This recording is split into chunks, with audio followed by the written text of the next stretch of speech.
It is legitimately terrifying what's happening right now in the world. I was thinking about this yesterday. I'm thinking about pouring another glass of ouzo just to calm myself down. I am legitimately terrified about what's happening in the world. I am horrified about how fascism is becoming gradually acceptable.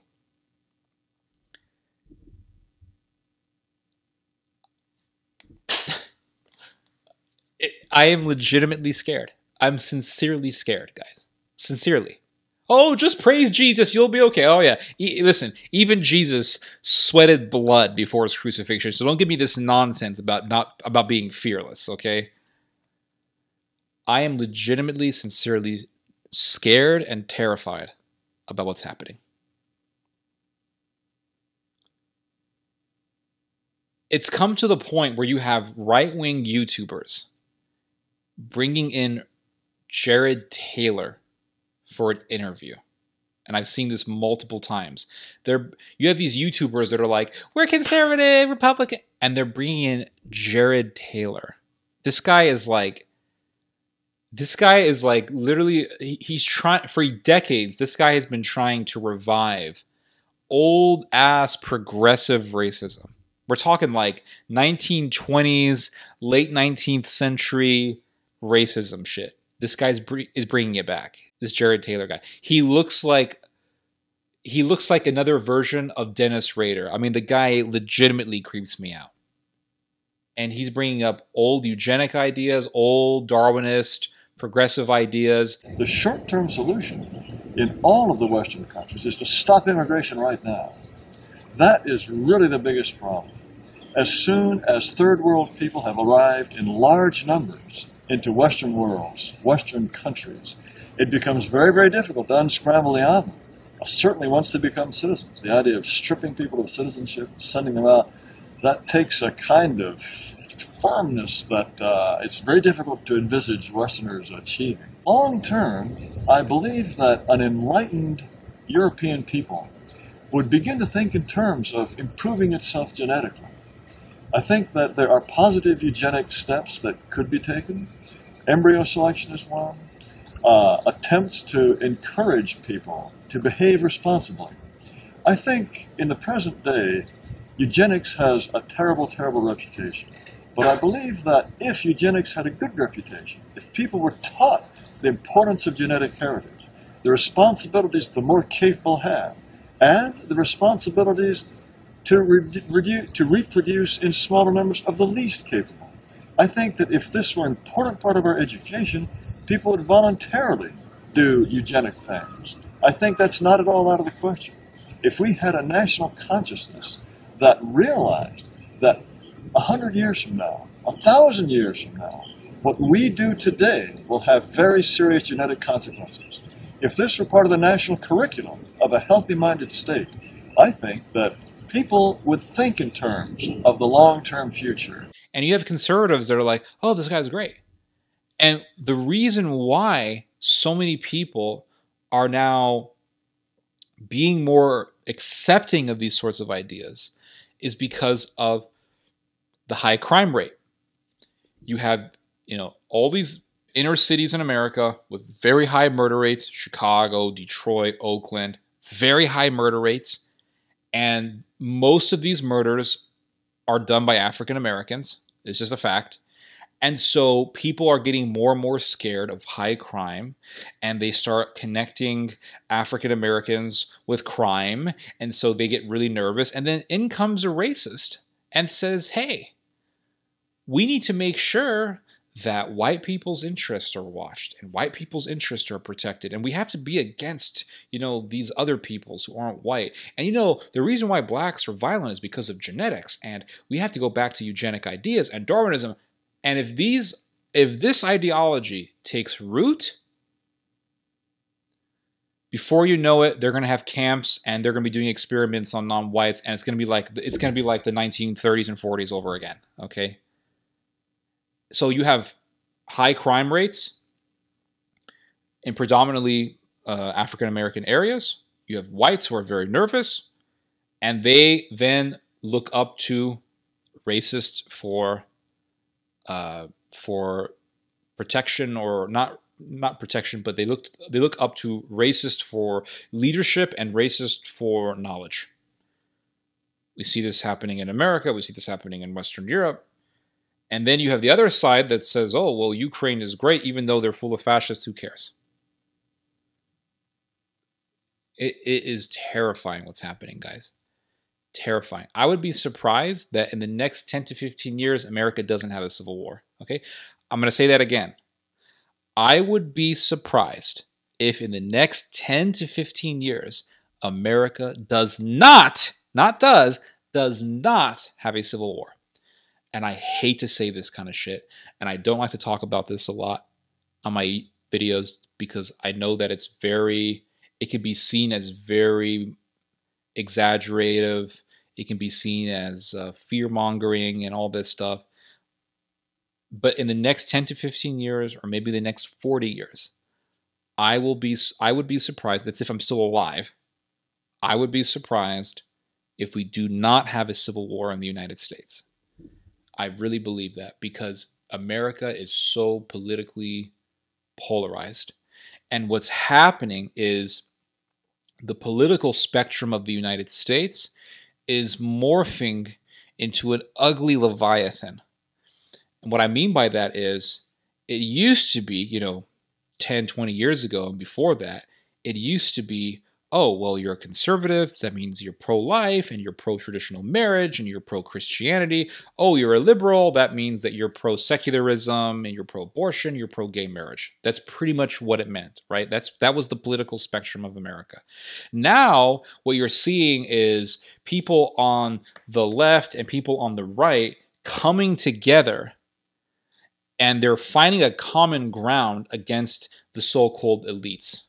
So you're seeing liberals or people who have very liberal ideas, people who are now you have people who they hold views that traditionally are considered liberal or leftist, and they're now being favored by conservatives. We saw this best example of this is Milo Yiannopoulos, right? He was like the biggest thing in conservatism in America. All of a sudden, gay guy, he's now in the conservative ranks. Biggest thing in conservative ranks. So that's what's happening. And so now you have extremists on the right, extremists on the left. They're coming together. They're coming together. They're finding this overlap. And now you'll see people who are, they have liberal views and they'll support Azov, or people who have conservative views and they're hanging out with people who are pro-gay. You're seeing a lot of this sort of thing, and what's happening is it's the rejection of principles. Like there is no principle. What matters is what's advantageous for us. If it's advantageous for us to support Ukrainian fascists, then so be it. If it's advantageous for us to support gays, and they're gay Republicans, so be it. Like there is no integrity. It's all just winning, and it's all about power. And so I think what's going to happen is, as this continues on, this new political monster is just going to masticize. It's just going to keep growing and growing and growing and growing. And I don't think you're going to be able to even recognize what is a conservative. What does that mean? It's gaining a new meaning, what it is to be a conservative, or what does it mean to be a liberal. I think these things are changing, and there's even infighting amongst the liberals now. Like there's liberals who disagree with this whole transgender stuff, and then there's liberals who are like, oh no, you have to support it because if you don't, then you're genociding transgender people or some lunacy like that. And so what I will say is that if there is a civil war in this country, here's one piece of advice that I can give. This is if I had to impart any wisdom about this. If there is ever a civil war in the United States, there will be no good sides. That's what I believe. There will be no good sides in this conflict if it happens. Because you're going to have the right wing versus the left wing. And the right wing, you're going to have the left wing holding up the purple white flag of the transgender stuff, and they're going to have the rainbow flags, and they're going to be saying, oh, we have to fight for abortion rights and for transgender rights and all this stuff. Then you're going to have the other side saying we need to fight for lowering taxes, and we're going to be fighting for they'll say for the identity of America, fighting against illegal immigration, and we need to fight for white people, and we also have gays in our ranks, but these gays are right-wing gays, and they're closer to like the ancient Spartans, and so we have the good gays, they have the bad gays. Both sides are going to be corrupt and just evil and reprobate. There will be no good sides if there is a conflict in America. There will be no good sides, and that's my prognostication on that. So what's happening is extremism is becoming more and more acceptable. So it's becoming more and more acceptable on the right to be extremist. And it's becoming more and more acceptable on the left to be extremist. And I think as these two spectrums grow, their views are gradually moving from the Overton window, ideas that would have been, not the Overton, but ideas that would have been considered outside of the Overton window, they're gradually coming to the center of the Overton window. And that's what I fear. And that's what I fear. I fear that one day this this obsession with being white and white identitarianism, I'm afraid that is becoming more and more acceptable in the right. And I think what helped push this identitarianism is the left being obsessed with identity politics. So the left for decades has been obsessed with, oh, this person is black and this person is black and the black and the black and the black and the black and the black and the black and the black and the black and the black. And they're so obsessed with it that, and they're like, well, white people are this and white people are that, and then black people are this and black people are that. And what happens is the other side of the spectrum, the right-wing side, says, oh, they're so obsessed with people being black and they express themselves so negatively towards white people, then we're now going to emphasize being white.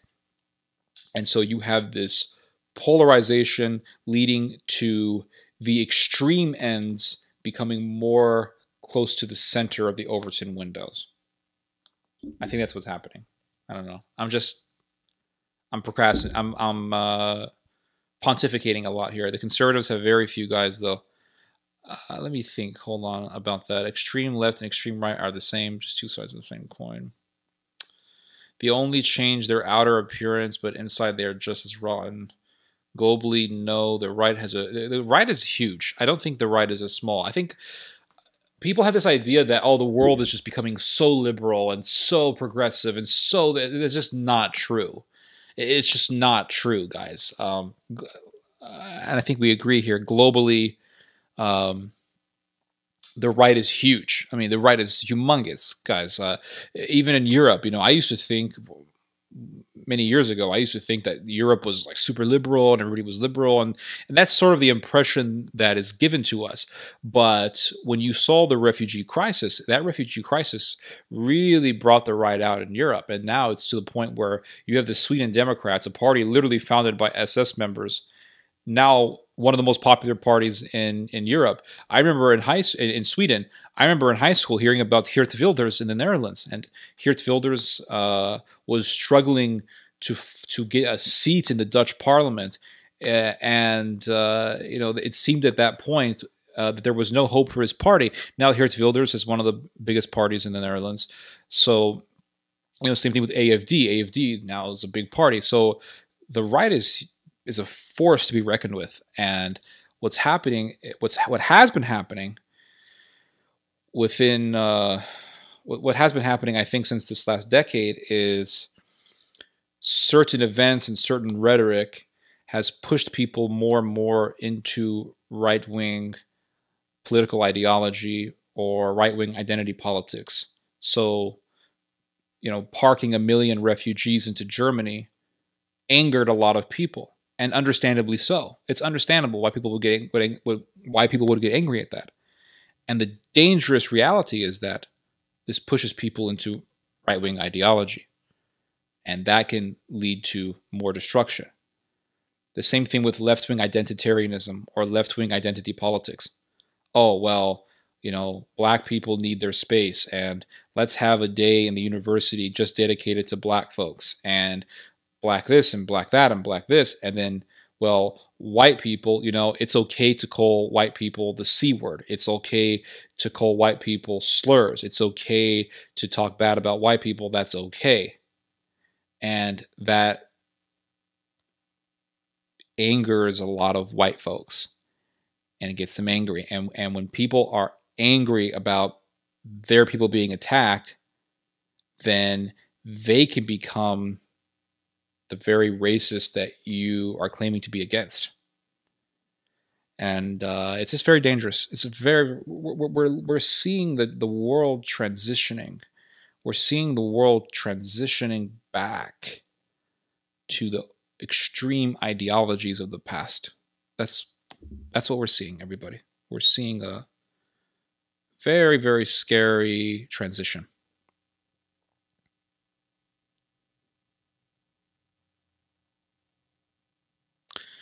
We have to go through the valley, and I don't think it would take very much for us to get there. Even in China, the CCP are considered, they can see China is very conservative. China is a very, very conservative country. Yeah, you're seeing it in Japan. You're seeing, it's just everywhere. You're seeing this sort of thing. This extreme political polarization and division. For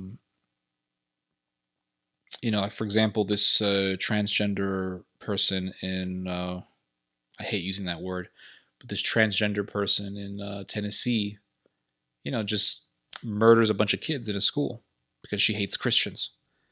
You're seeing this violence, ideological violence.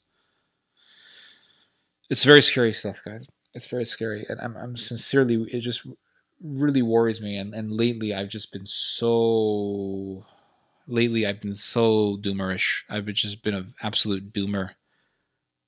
And this doomer arc in my life, it's been going on since 2019, but it's getting worse because I see what's happening in America. I see the hatred towards the police. I see an increase in sympathy for criminals. The rioting that took place in 2020, that really worried me. And it's not just the rioting that worries me, it's the ideology of the rioting. It's the ideology behind the rioting. It's the foundation, the spiritual foundation of the rioting. Because it's not just the rioting, it's how people will accept that behavior as okay because some guy died while he was being arrested by the police. All of a sudden that justifies massive amounts of destruction. And then what happens in the midst of all this is that the other side gets extremely worried, extremely scared, and they become even more defensive. And then you have the right wing saying, oh, look, if we don't become extreme, these people are going to kill us. And so you have this polarization, and this is what foreshadows civil wars. This is what foreshadows civil wars. It's not just, oh, well, people decide to kill each other. No, many things happen before a civil war erupts. Many things. You look at the Lebanese Civil War. It was, okay, you had the Lebanese Civil War. Before the war, what happened years before the war? What events presaged the Civil War? Well, you had Palestinian refugees moving into Lebanon. Lebanese didn't like that. Then the Lebanese abused the Palestinians. They say, you can't work if you're Palestinian. The only job you can get is construction. So they limit the job opportunities of Palestinians. PLO comes in, PLO, Palestinian Liberation Organization, comes in and says, oh, well, Palestinians are being abused by the Maronites, the Christian Lebanese. We need to fight for the rights of Palestinians. So PLO begins to do terrorism. PLO begins to do massacres. And then, after so many terrorist attacks, Maronites get military training from Israel, and the Maronites begin to do massacres on Palestinians. Palestinians, in turn, do a massacre on the Lebanese. Lebanese do more massacres on the Palestinians, and this war in Lebanon went on and on and on and on. It started out in the 80s, late 70s, I think, and then it just continued on into the 1990s. I mean, it went on for decades. This war, all because people refuse to respect the other side. You want to talk about slavery, or you want to talk about what happened in Jim Crow in the South, fine, but be respectful. Don't sit there and say, oh, white people, you owe us money and we want $5 million for every African American, and you're still racist. And if you're white and you're not in favor for Black Lives Matter, then your silence is support of racism. And if you support the police, then you support racism. If you're a police officer, then you're the muscle for a racist system. And eventually people will have enough. And there's a breaking point. Every human being has a breaking point. And when you go past that threshold, watch out. People will explode, and they will commit atrocities, and they will commit excessive violence, and it becomes ugly.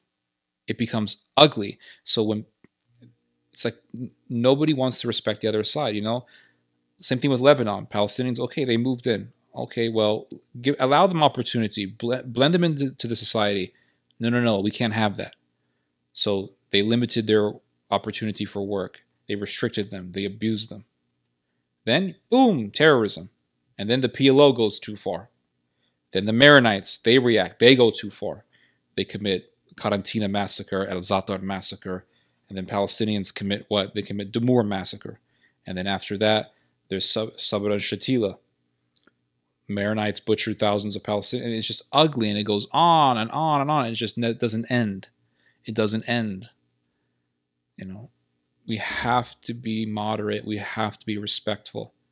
Are there bad cops? Sure, but we can acknowledge that the bad cops are a very small minority. Most cops, almost all cops, are doing good. There's 65 million interactions between police and civilians every single day in this country. And they find a few little events that are not even necessarily bad, and they say, look how bad the police are. And what are they trying to do? They're trying to get people against authority. Because if you can get people against the authority, then you bring instability, you bring chaos, you destroy society. It's that simple. It's that simple. Like, I saw this thing. There's this guy. His name is Rashad, I think his name is Rashad Richey. He's got this show called The Bullpen, and he's always, bashing the police. And he shows a story, and he says, look, cops killed this poor black guy as he was holding a baby. Cop fatally shoots a young man, a father, holding his infant daughter. You heard me. In Seattle, a 24-year-old man, Sean Furr, was shot in the head by police as he held his infant daughter. This actually happened in April of 2020. The reason why we know about it today is because of a new lawsuit that has been filed. This officer is a 15-year veteran of the police force. The police were responding to an assault on a child abduction. I'm going to give you some background to this and some context, okay? The video of the shooting shows the police chasing Furr as they order him to stop running. So the 24-year-old complies, but is immediately shot by the police. Did you hear what I just said?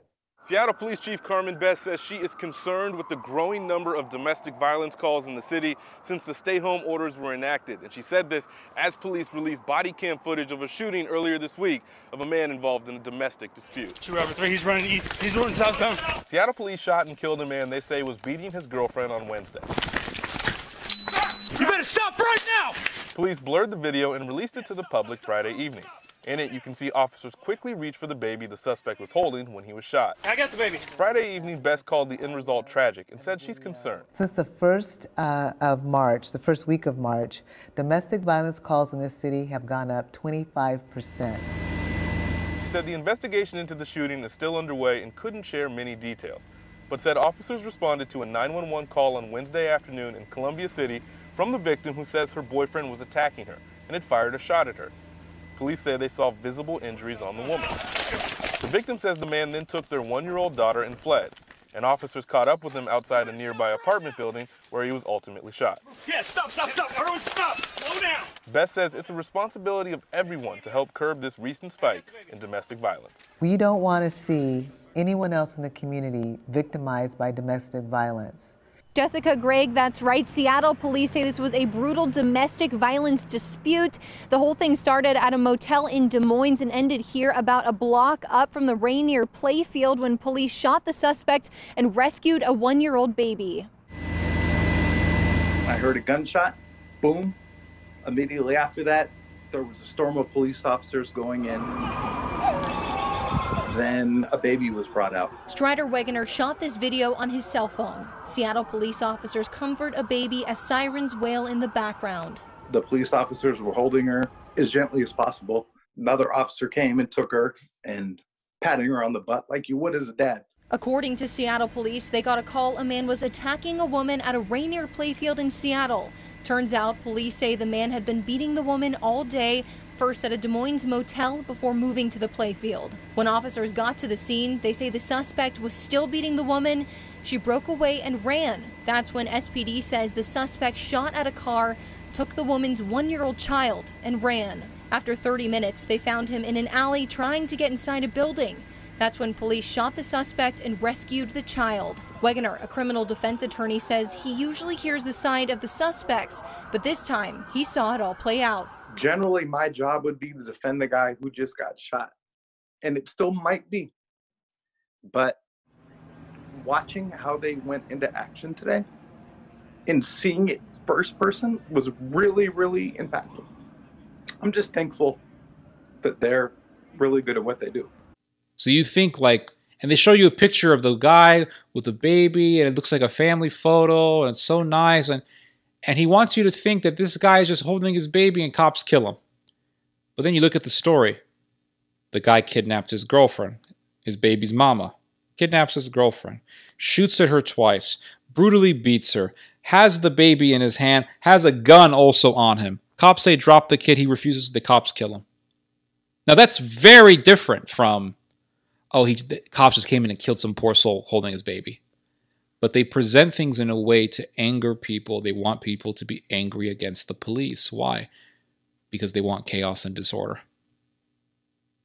They want chaos and disorder. So, yeah, do not repay evil for evil. Absolutely. And that's the reason why. That's the reason why God says, do not repay evil with evil. Why? Because you continue the cycle of violence. It doesn't end. It doesn't end. And that's why you have civil wars. That's why you have atrocities. That's why you have massacres. That's why. And it's scary. It's so scary to see the path that this country is heading towards. It's so scary to see the path that the world is heading towards. You know, it's so scary. And they'll say, well, you know, they'll say, oh, this guy is really a woman. And you say, no, he's not. He's a guy. He's a cross-dresser. He's a guy who you can slap a suit on a monkey. He's still a monkey. I mean, this guy is a guy. They say, oh no, it's a woman. And if you deny that, then you're genociding the transgender people, and you are now a murderer, and now you deserve death. That's a lot of people, not a lot, but there are people who think this way. And then they disrespect people. They disrespect the sentiments of people when they put a guy in a dress on a beer can. And most people disagree with this, right? Most people reject this ideology. But the fact that it's on a beer can, the fact that it's even a point of discussion tells us one thing. America has become a mentally ill society. It's a mentally ill society. It's a mentally ill society. If it wasn't a mentally ill society, this would not even be a point of discussion. Well, most Americans reject the transgender stuff. Oh, that's true. But the fact that it's a point of discussion, there's a problem. It's like in the city of San Antonio, they did a referendum. They said, okay, we want to put it to a vote whether or not to charge people with a felony if they steal a bunch of products worth a certain amount of money. I think the amount was like $737. So if you steal $730-something worth in goods, you will not be charged with a felony. It'll be a misdemeanor. Now, 70-something% of the people voted no. They don't want that because they know it brings anarchy. But the fact is that 28% of the people in the city of San Antonio voted yes. That's a lot of people. Sure, they're the minority. But that means out of every 100 people, there are 28 assholes who think that it's okay to steal and it's not a felony offense. You see what's happening here? America is decaying. It is becoming a mentally ill society. It's a mentally ill society. The hatred towards the police, the hatred towards authority, the sympathy towards criminals, all these things are a sign that the society is decaying and it's becoming, it's mentally ill. California is already mentally ill, okay? California is mentally ill. The mental illness is spreading like a cancer. It's coming to Texas. It's coming to Tennessee. It's here. The cancer has already spread. It's metastasizing. It's growing. You know, and the train is already set. There's nothing we can do to stop this, because most people are in a way infected. Because if I say, look, this transgender stuff is bad. Oh yeah, we agree with you.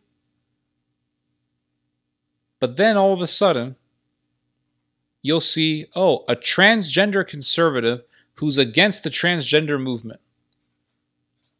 What the hell is up with that? Remember Blair White? Remember that nonsense? Transgender conservative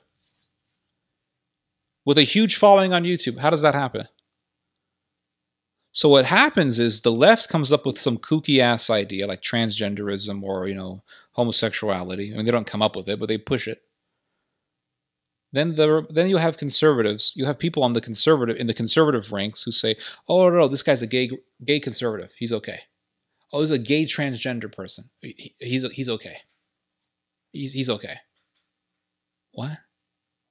What's going on here? What's going on here? Insanity. That's what I'm saying. If there is ever a civil war in America, there will be no good sides. There will be no good sides because they're all freaking insane. January 6th rioters were all a bunch of lunatics. The BLM rioters, lunatics. They're all crazy. Oh, some of them are government agents. Yeah, there were government agents or operatives in the BLM riots, and there were operatives in the right-wing riot in the Capitol. Okay, whatever. But still, they were lunatics. They were lunatics in their midst. Lunatics in their midst. It's very depressing, guys. That's why I become a total freaking doomer, and that's why I drink Ouzo.